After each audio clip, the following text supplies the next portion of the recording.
നമസ്കാരം, കർമ്മ ന്യൂസിലേക്ക് സ്വാഗതം. വയനാട്ടിലുണ്ടായ പ്രകൃതി ദുരന്തത്തിൽ വിറങ്ങലിച്ചു നിൽക്കുകയാണ് കേരളം. നൂറുകണക്കിന് മനുഷ്യജീവനുകളാണ് ഉരുൾപൊട്ടലിൽ നഷ്ടപ്പെട്ടത്. ആ വേദനയിൽ ഉരുകി നിൽക്കുന്ന കേരളത്തിന് പക്ഷേ ചില മതമൗലികവാദികളുടെ പ്രേരണകൾ, ചില മതമൗലികവാദികളുടെ പ്രകടനങ്ങൾ കാണാതിരിക്കാനാകില്ല. വയനാട്ടിലെ പ്രകൃതി ദുരന്തത്തിൻ്റെ പശ്ചാത്തലത്തിൽ കേരളം വിറങ്ങലിച്ചു നിൽക്കുമ്പോഴാണ് കിലോമീറ്ററുകൾക്കകലെ അങ്ങ് ഗാസയിൽ ടെഹ്റാനിൽ ഹമാസിൻ്റെ നേതാവ് ഇസ്മായിൽ ഹനിയ കൊല്ലപ്പെട്ടത്.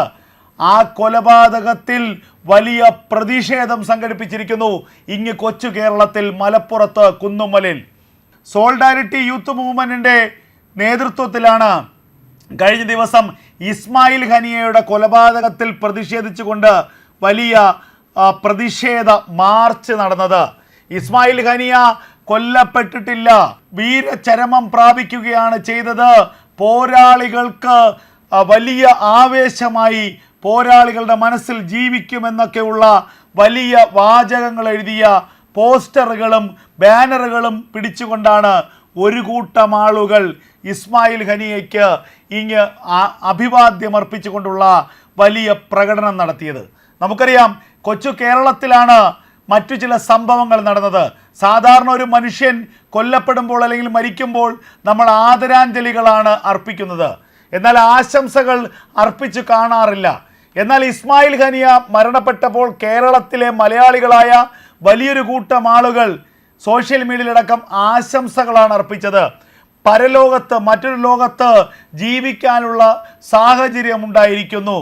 ഈ ലോകത്തിലെ, ഈ ഭൂമിയിലെ ജീവിതം അവസാനിപ്പിച്ചുകൊണ്ട് അദ്ദേഹം ഏറ്റവും പവിത്രമായ മറ്റൊരു ലോകത്തേക്ക് അദ്ദേഹത്തിൻ്റെ ജീവിതം മാറ്റിമറിച്ചു എന്ന തരത്തിലുള്ള ചില വാദപ്രതിവാദങ്ങളാണ് ചില ആളുകൾ സോഷ്യൽ മീഡിയയിലടക്കം പ്രചരിപ്പിച്ചത്.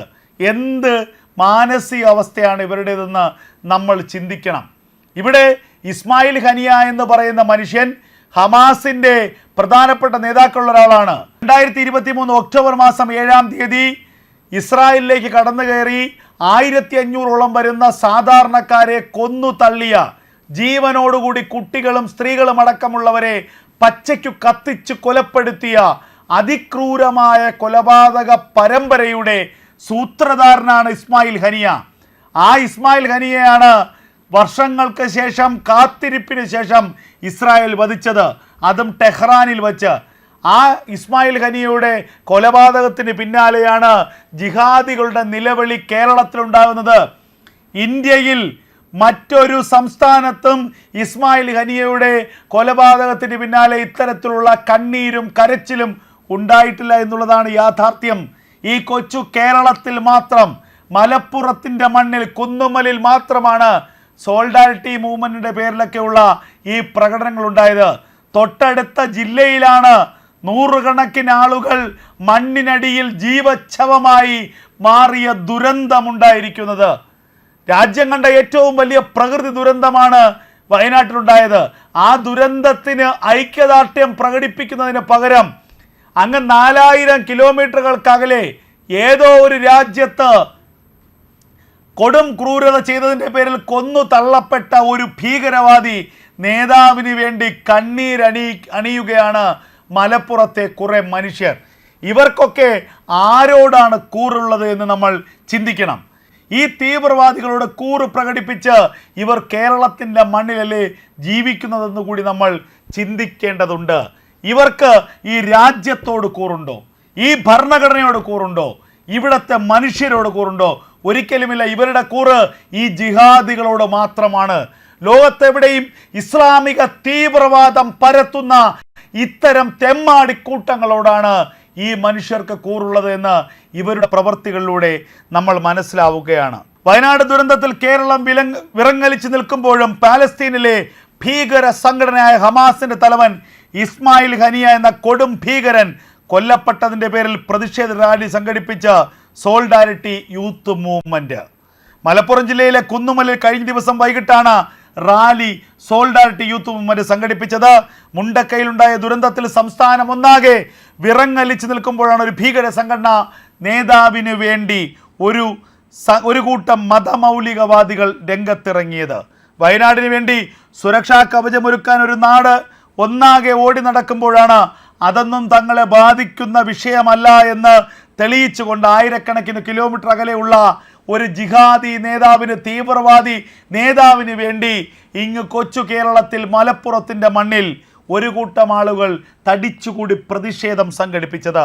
സ്ത്രീകൾ ഉൾപ്പെടെയുള്ളവർ ഇതിൻ്റെ ഭാഗമായിരുന്നു എന്നുള്ളത് ശ്രദ്ധിക്കേണ്ട വിഷയമാണ്. ഹനിയയുടെ രക്തസാക്ഷിത്വം പോരാളികൾക്ക് നിത്യപ്രചോദനമാണെന്നാണ് ഇവർ പറയുന്നത്. ഇസ്രായേൽ തകർന്നടിയും കട്ടായം എന്നുൾപ്പെടെയുള്ള ബാനറുകൾ പിടിച്ചുകൊണ്ടാണ് ഇസ്രായേൽ വിരുദ്ധ പ്രസ്താവനയുമായി ഒരു കൂട്ടം ആളുകൾ പരസ്യ പ്രതിഷേധം സംഘടിപ്പിച്ചത്.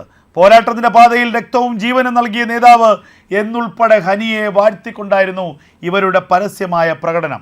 ദേശദ്രോഹികളായ മതമൗലികവാദികളുടെ മുഖങ്ങൾ ഒരിക്കൽ കൂടി വ്യക്തമായെന്നും യാതൊരു തരത്തിലുള്ള മനുഷ്യത്വവും മര്യാദയും ഇക്കൂട്ടർക്കില്ലെന്നുമുള്ള വിമർശനം ഇതിനകം ഉയർന്നു കഴിഞ്ഞിരിക്കുന്നു. മലപ്പുറത്തിൻ്റെ അയൽ ജില്ലയായ വയനാട്ടിൽ ഇത്തരമൊരു വലിയ പ്രകൃതി ദുരന്തം സംഭവിച്ചത് തങ്ങൾക്ക് പ്രശ്നമല്ല എന്ന രീതിയിലാണ് ഇവരുടെ നടപടികളെന്നും വിമർശനം ഉയർന്നിട്ടുണ്ട്. ഇറാൻ പ്രസിഡന്റ് മസൂദ് പെഷസ്കിയാൻ്റെ സ്ഥാനാരോഹണ ചടങ്ങിൽ പങ്കെടുക്കുന്നതിന് വേണ്ടിയാണ് ഇസ്മായിൽ ഹനിയ കഴിഞ്ഞ ദിവസം ഇറാൻ്റെ തലസ്ഥാനമായ ടെഹ്റാനിലേക്ക് എത്തിയത്. ഇറാൻ എന്ന രാജ്യത്തിൻ്റെ അതിഥിയായിട്ടായിരുന്നു ഇസ്മായിൽ ഹനി എത്തിയത്. ഇറാൻ തലസ്ഥാനമായ ടെഹ്റാന് സമീപമുള്ള ഏറ്റവും സുരക്ഷിതമായ ഒരു ബിൽഡിങ്ങിലായിരുന്നു ഇസ്മായിൽ ഹനിയയ്ക്ക് താമസമൊരുക്കിയത്. റവല്യൂഷണറി ഗാർഡ്, അതായത് ഇറാൻ്റെ പ്രത്യേക സേനയായ റവല്യൂഷണറി ഗാർഡിൻ്റെ പൂർണ്ണമായ ഉത്തരവാദിത്തത്തിൽ, പൂർണ്ണമായ സംരക്ഷണയിൽ കഴിയുന്ന ഒരു കെട്ടിടത്തിലാണ് അദ്ദേഹം കഴിഞ്ഞത്. ആ കെട്ടിടത്തിനുള്ളിൽ വച്ചാണ് ഏറ്റവും അത്യാധുനികമായ രീതിയിലുള്ള ആക്രമണത്തിലൂടെ ഇസ്രായേലിൻ്റെ രഹസ്യാന്വേഷണ വിഭാഗമായ മൊസാദ് ഇസ്മായിൽ ഹനിയെ കൊലപ്പെടുത്തിയത്. 2 മാസം മുൻപ് തന്നെ തുടങ്ങിയ കൃത്യമായ പദ്ധതിയുടെ അടിസ്ഥാനത്തിലായിരുന്നു ഇസ്മായിൽ ഹനിയുടെ കൊലപാതകം മൊസാദ് നടപ്പിലാക്കിയതെന്നുള്ള വാർത്തകൾ പുറത്തു വരുന്നു. 2 മാസം മുൻപ് ഇസ്മായിൽ ഹനിയെ താമസിച്ച മുറിയിലേക്ക് കടന്നു കയറി അവിടെ ടൈമർ ബോംബ് ഘടിപ്പിക്കുകയായിരുന്നു മൊസാദ് ചെയ്തത്. അപ്പോൾ അത്രത്തോളം കൃത്യത മൊസാദിൻ്റെ പ്രവർത്തനങ്ങളുണ്ടായിരുന്നു. ഈ ഇസ്മായിൽ ഹനി താമസിച്ച മുറിയുടെ തൊട്ടപ്പുറമുള്ള ചുമരിൽ പോലും ഒരു പോറൽ ഉണ്ടായിട്ടില്ല എന്നുള്ളതാണ് യാഥാർത്ഥ്യം. അത്രത്തോളം കൃത്യതയായിരുന്നു മൊസാദിൻ്റെ ആക്രമണത്തിൻ്റെ പ്രത്യേകത എന്നുള്ള വിവരങ്ങളും പുറത്തേക്ക് വരികയാണ്. 2023 ഒക്ടോബർ മാസം 7-ാം തീയതി ഇസ്രായേലിലേക്ക് കടന്നു കയറി 1500-ഓളം വരുന്ന സാധാരണക്കാരെ കൊന്നു തള്ളിയ, ജീവനോടുകൂടി കുട്ടികളും സ്ത്രീകളും അടക്കമുള്ളവരെ പച്ചയ്ക്കു കത്തിച്ച് കൊലപ്പെടുത്തിയ അതിക്രൂരമായ കൊലപാതക പരമ്പരയുടെ സൂത്രധാരനാണ് ഇസ്മായിൽ ഹനിയ. ആ ഇസ്മായിൽ ഹനിയയാണ് വർഷങ്ങൾക്ക് ശേഷം, കാത്തിരിപ്പിന് ശേഷം ഇസ്രായേൽ വധിച്ചത്, അതും ടെഹ്റാനിൽ വച്ച്. ആ ഇസ്മായിൽ ഹനിയയുടെ കൊലപാതകത്തിന് പിന്നാലെയാണ് ജിഹാദികളുടെ നിലവിളി കേരളത്തിലുണ്ടാകുന്നത്. ഇന്ത്യയിൽ മറ്റൊരു സംസ്ഥാനത്തും ഇസ്മായിൽ ഹനിയയുടെ കൊലപാതകത്തിന് പിന്നാലെ ഇത്തരത്തിലുള്ള കണ്ണീരും കരച്ചിലും ഉണ്ടായിട്ടില്ല എന്നുള്ളതാണ് യാഥാർത്ഥ്യം.